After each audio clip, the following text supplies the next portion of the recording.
Feedback कुछ भी सही चल रहा है? कैसे सही चल रहा है? हेल्प मिल रही है, आसपास के लोग कोलैबोरेट कर रहे हैं, नेटवर्किंग हो रही है। अच्छा, आज का पहला टॉपिक मैं सोचा था ये सोच रही थी नेटवर्किंग और कोलैबोरेशन का करो, मैंने कहा वो सीख जाएंगे बेटा जब यहाँ आए। दूसरा जो मुझे आज रिसेंटली मेरे पास मेरे स्टूडेंट वो आए थे एंड दे वर सेइंग कि क्लाइंट इस तरह कर रहे हैं, ये कर रहे हैं, यू नो दैट कंप्लेनिंग, और वो जेन्युइन कंप्लेनिंग थी। तो उसको देखते हुए मैंने आज अपना टॉपिक ये रखा है कि how to deal with difficult client. Even with my 3 years in experience, हमारा भी एक्सपीरियंस 3 साल का है, तो हमारे पास भी ऐसे क्लाइंट बहुत आए भी और गए भी। It's very normal. यस, किसी भी करियर में इवन फ्रीलांसिंग में तो ज़्यादा ही होता है, लेकिन आप कोई से भी करियर उठा के देखिए क्लाइंट डिफिकल्ट होता है बिकॉज दे आर पेइंग। सही है, तो बोलो एक हमारा एक प्लस पाकिस्तानी माइंडसेट भी थोड़ा ये होता है कि मैन क्लाइंट्स पेइंग करते बहुत, ये भी चीज़ होती है। तो उस चीज़ को मैनेज करने के लिए हम लोग किस तरह डील करते हैं, उसकी कुछ स्ट्रैटेजीज, कुछ टिप्स, कुछ यू नो इमोशनल और साइकोलॉजी वे भी मैं बताऊंगी जिस तरह अपने आपको लेके चलना होगा। एंड एज स्पेशली जो औरतें हम लोग होती है emotional, I know that we are emotional by nature, even I am emotional by nature. जब भी कोई डिसीजन मेकिंग आती है, specially when it comes to career या फिर आप किसी क्लाइंट डीलिंग करते हैं, और स्पेशली जब आपको कोई कॉन्फ्लिक्ट या मसला आ गया तो उसको किस तरह डील करना, अपने इमोशन साइड रखते हैं। All you have to think it with your brain, emotion side पे रखें। जो आपने मेहनत करी है, जो सब कुछ करा है क्लाइंट्स के लिए, वो साइड पे रखें, जो प्रॉब्लम है उसको देखें। ठीक है, तो किस किस तरह के क्लाइंट्स हमारे करियर में आते हैं? सबसे पहले माइक्रो मैनेजर्स। हायर तो कर लेते हैं, लेकिन हायर करने के बाद क्या करते हैं, आपको खुद बताना शुरू कर दें, नहीं ऐसा करो, इस तरह करो, प्राइसिंग यही रखनी है, पीपीसी की स्पेंडिंग इतनी ही होनी है, and you know all those little things जो मैटर करती है लॉन्च में, वो सब कुछ कंट्रोल करना शुरू कर देते हैं। इस तरह के क्लाइंट्स आप डील किस तरह करो? मैं ये आइडिया एनीवन असलम आए तो होंगे, मुझे पता है। ऐसे लोग की आप अपनी क्रिएटिविटी और थोड़ा मुश्किल हो जाता है काम करना, पूरा ब्रीफ उनको पास एक्चुअली बतानी होती है, तो एग्री हो जाता है हमें। लेकिन ऐसे तो क्या आए होंगे ना जिनको आपने रिजेक्ट भी करो, बहुत सारे। अब एज अ न्यूबी या एज अ फ्रेश स्टार्टर हम लोग क्या करते हैं, वो क्लाइंट आया है, ज्यादा जो क्लाइंट्स आते हैं जो अप्रोच करते हैं किसी फ्रेशी को, ज्यादा माइक्रो मैनेजर होते हैं। वो सिर्फ चाह रहे होते हैं कि हम लोग असिस्टेंट मिल रहे हैं। सही है, वो लोग क्रिएटिविटी जैसे अर्सलान ने मेंशन कर रहे थे, क्रिएटिविटी आपको करने नहीं देते, जैसे प्राइसिंग, पीपीसी स्पेंडिंग, आपकी लिस्टिंग की इमेजेस, ये सब का आपको फुल वो नहीं देते, एक्सेस नहीं देते। कुछ ना कुछ एक्सेस अपने हाथ में रखते हैं, उसमें फिर हम लोग शासक कह देते हैं फ्रॉम डे वन। हम तो शासक कहते हैं अगर आपकी पूरी हम लोग रिस्पॉन्सिबिलिटी नहीं देंगे तो अगर कुछ भी हुआ हो वी वोंट बी रिस्पॉन्सिबल। जब ये लाइन आ जाती है ना कि क्लाइंट किसी को ब्लेम नहीं कर सकता, वही वो पहले तो यू रुक जाएगा। अच्छा मैं तो कोई भी मसला हुआ तो उसको बोला मेरे ऊपर ही आ रही है, और जब ये आ जाता है ना तो क्लाइंट को फुल एक्सेस देते हैं। सिर्फ थोड़ी आपको कम्युनिकेशन अपनी क्लियर रखनी होती है। अब फॉर एग्जाम्पल पीएल के अंदर मार्जिन 40-50%, जब पीएल का बहुत ज्यादा आया था हर कोई ये करता था 40% मार्जिन, 50% मार्जिन होते हैं, बट लोग अकाउंट क्या नहीं कर रहे होते, पीपीसी अगेन पीपीसी उसमें अकाउंटेड नहीं होती है। अब हम लोग 60, जैसे हमारा एक रूल है, 60% ऑफ पीपीसी, 60% इन्वेंट्री कॉस्ट हमारी पीपीसी होती है। सही है, अब हम लोग जब ये बोलते हैं क्लाइंट्स को तो देर लाइक कितनी था, मैंने कहा आपको रैंकिंग करनी है, फिर हम लोग पूरा एक्सप्लेन करना शुरू कर दिया। Initially whenever a client comes to you, you stick to your point। नहीं आप 60% ही करेंगे, हमेशा बजट ऊपर करके दिखाओ। रीजन क्या है, आप अपनी क्लाइंट के एक्सपेक्टेशंस खुद मैनेज करते हैं। कॉन्फ्लिक्ट कब आते हैं? तकरीबन 80% ऑफ द कॉन्फ्लिक्ट तब आते हैं जब आप अपनी क्लाइंट्स को फॉल्स एक्सपेक्टेशंस देते हो और उस पर आप मीट नहीं कर पाते।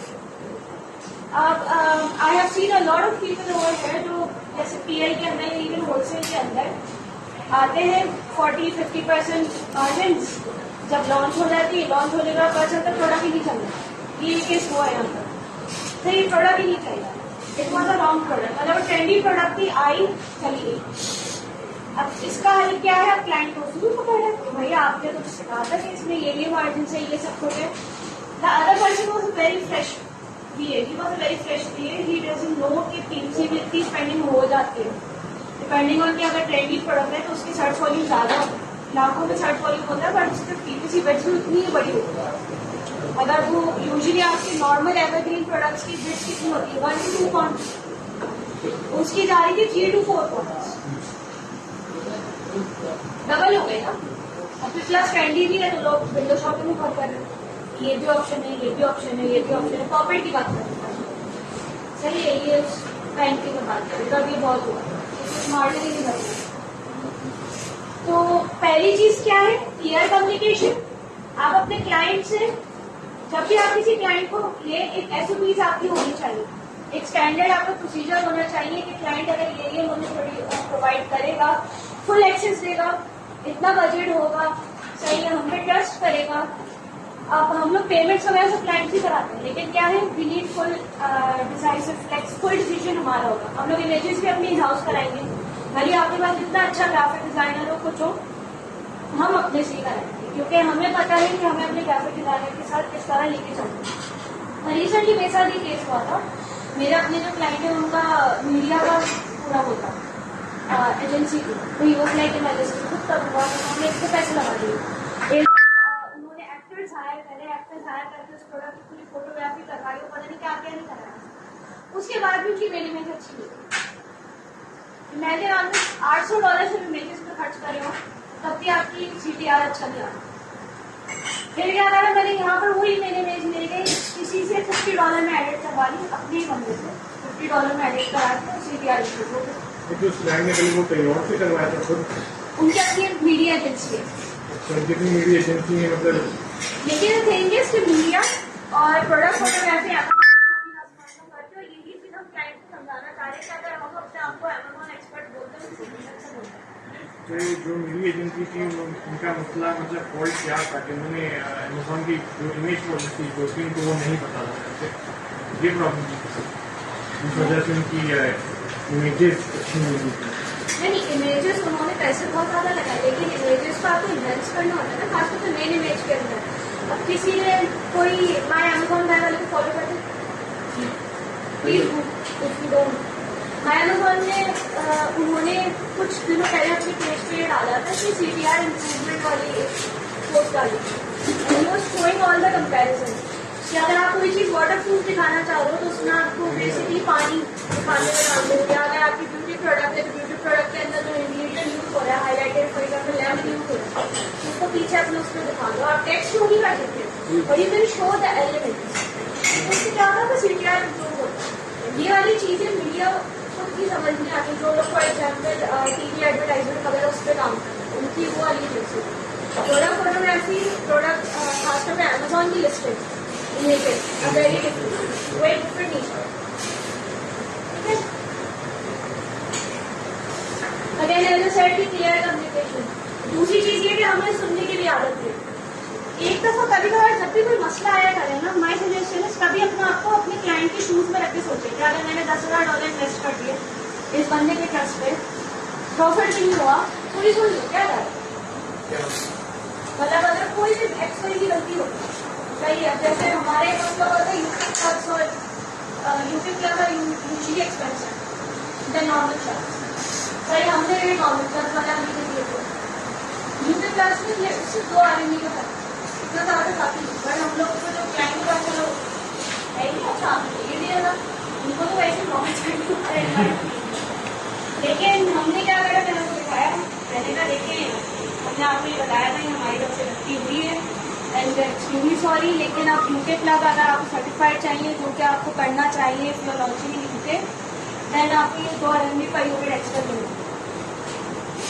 तो ही वॉज सुनाई, उन्होंने सुनी 15-20 यूके डबल, फिर वो दिन है और आज का दिन आपका कैसे पहुंचे यार, हम लोग पे एक ट्रस्ट भी डेवलप हो गया कि चलो, क्योंकि मैं अगर अपने शूज पे रख के सोचूँ और मेरा प्रोडक्ट मुझे एंड टाइम बता रहे हो कि मुझे अपनी प्रॉफिट से फॉर एग्जाम्पल $500-600 एक्स्ट्रा देना, तो आप भी गुस्सा हो गए। This is a natural human behaviour. Again don't take it कि मैंने तो इतनी सोच कितनी मेहनत करी थी, सब कुछ करा था, क्लाइंट को इतना समझाया, उसके बाद भी वो नहीं समझ पाया।